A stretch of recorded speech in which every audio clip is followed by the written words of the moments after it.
নৈহাটিতে যেমন বড় মা আছেন, তেমনি পশ্চিম মেদিনীপুর জেলার ক্ষীরপাই অঞ্চলেও বড় মা রয়েছেন।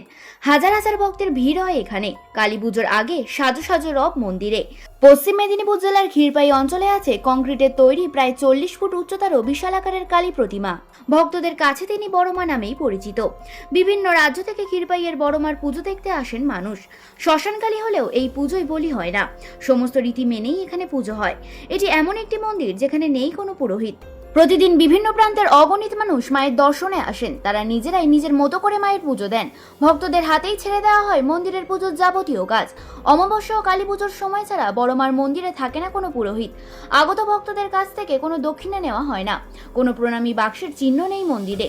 পুজোর পরদিন বড় মার মন্দিরে প্রসাদ খেতে আসেন হাজার হাজার ভক্ত। মূর্তির রূপেও রয়েছে বিশেষ বৈশিষ্ট্য। বড় মায়ের এক হাতে রয়েছে পৃথিবী আর এক হাতে রয়েছে সাদা পায়রা, বাকি দুই হাতে খাড়া ও কাটা মুন্ডু। রুদ্ররূপের পাশাপাশি ধরিত্রীর রক্ষাকর্তা ও শান্তির বাহক হিসেবে দেবীর এক হাতে পৃথিবী ও অপর হাতে পায়রা রয়েছে বলে জানা যায়। প্রথমে মাটির চালায় ছোট প্রতিমা তৈরি করে পুজো শুরু হয়, যাকে ছোট মা নামেই ডাকা হতো। প্রতিষ্ঠার পরের বছর বন্যায় মায়ের মাটির চালা ডুবে গিয়ে মূর্তি ভেঙে যায়। ছোট মায়ের পাশে প্রায় 40 ফুটেরও বেশি উচ্চতার কংক্রিটের মায়ের মূর্তি তৈরি হয়।